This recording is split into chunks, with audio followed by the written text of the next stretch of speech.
ਵਾਹਿਗੁਰੂ ਜੀ ਕਾ ਖਾਲਸਾ ਵਾਹਿਗੁਰੂ ਜੀ ਕੀ ਫਤਿਹ। ਅੱਜ ਅਸੀਂ ਗਾਜੀਪੁਰ ਬਾਰਡਰ ਜੋ ਉੱਤਰਾਖੰਡ ਔਰ ਯੂਪੀ ਨੂੰ ਲੱਗਦਾ, ਜਿਹੜਾ ਦਿੱਲੀ ਨੂੰ ਬਾਰਡਰ, ਉੱਥੇ ਖੜੇ ਆ ਸਾਰਾ ਗਾਜੀਪੁਰ उत्तराखंड यूपी बॉर्डर है जी। ये इतने कुछ किसान वीर बैठे ने। आप कहाँ से आए हो? मंडी धनौरा, डिस्ट्रिक्ट अमरोहा, यूपी से आए हो। कितने दिन हो गए आपको? यहाँ तो शुरू से ही हैं हम तो। 28 नवंबर में यहाँ पर आ गए थे और उसके बाद में आना जाना लगा रहा, लेकिन है यहाँ पर ही अधिकतर समय। और कब तक नहीं जाएंगे? जब तक यहाँ ये फाइनल नहीं होगा, ठीक है, तब तक यहाँ पर ही रहेंगे। चाहते हैं कि आप लोग कानून वापस चाहते हैं कि उसमें कुछ बदलाव चाहते हैं? नहीं, कानून पास चाहते तो फिर यहाँ बैठते ही क्यों? नहीं, हम पास नहीं बोला, मैंने बोला कानून आप वापसी चाहते हैं, उसको रद्द करना चाहते हैं। हम चाहते हैं कानून ये रद्द किए जाएं और दोबारा से अगर कानून बनता है या उसमें कोई संशोधन होते हैं, रद्द करने के बाद कानून बनाने के लिए किसानों की सहमति ली जाए, तब कानून विचार किया जाए। उसके बाद में पहले ये रद्द किए जाएं, पहले एक बार ये रद्द किए जाएं।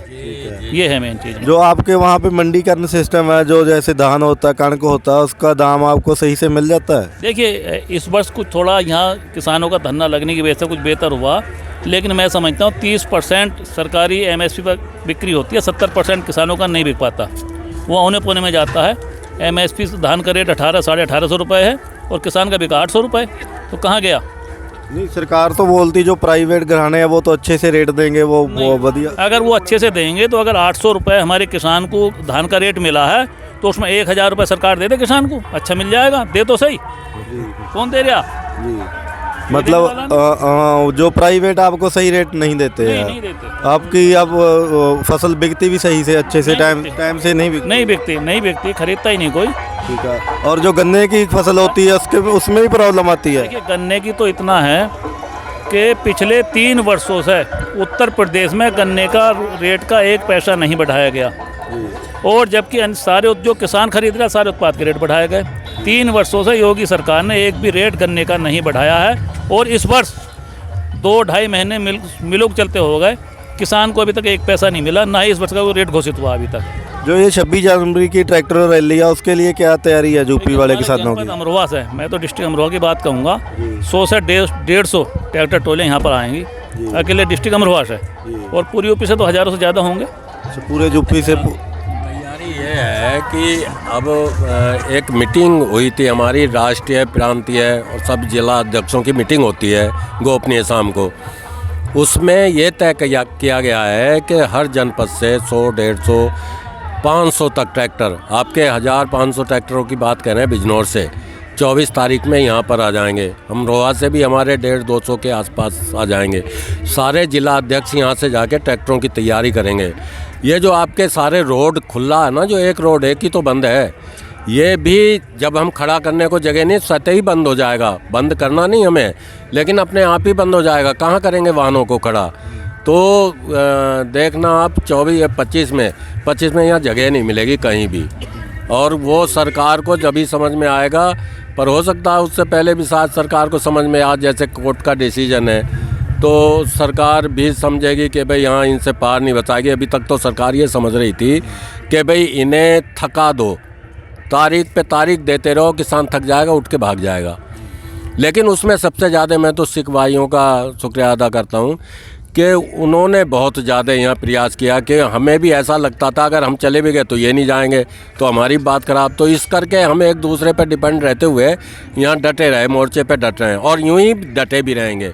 दिक्कत कोई नहीं हुई, खाने की, पीने की, कपड़े की, सोने की, जब कोई दिक्कत ही नहीं है और घर से आदमी फ्री है तो यहाँ इसीलिए रह रहा। तो ये तो आप ये समझिए, कानून तो इन्हें ये रद्द करने ही पड़ेंगे, और सरकार के समझ में भी आ जाएगा। आज नहीं तो 24 तारीख में आ जाएगा ज़रूर इसकी समझ में। बहुत ज़्यादा लोग आप देखेंगे यहाँ रह ही रहे हैं। आप देखना, आप 24 तारीख में यहाँ क्या हाल होता, बिना बंद करे भी सड़कें बंद होंगी, जगह ही नहीं मिलेगी। जैसे अब सुप्रीम कोर्ट का ऑर्डर आया, सुप्रीम कोर्ट ने सरकार को पूछा है कि इसको आप स्टे कर दो, जैसे स्टे हो जाए 6 महीने के लिए, उसके बाद फिर लागू हो जाए। आप चाहते हैं कि स्टे में चले जाएंगे? ये नहीं चाहते हम, नहीं होना चाहिए ऐसे भाई, हम तो इसे रद्द ही चाहते हैं। स्वामीनाथन आयोग एक रिपोर्ट थी, इसमें डॉक्टर स्वामीनाथन ने अपना एक रिपोर्ट बनाई थी, कांग्रेस ने बनवाई थी कि भाई किसान आत्महत्याएं क्यों करता है। तो उसने बताया कि किसान पर इतना कर्ज हो जाता है, उसका जो फसल बोता है उसकी जो लागत होती है वो वापस नहीं आती। ये फसल के रेट होने चाहिए तो फिर किसान आत्महत्या नहीं करेगा।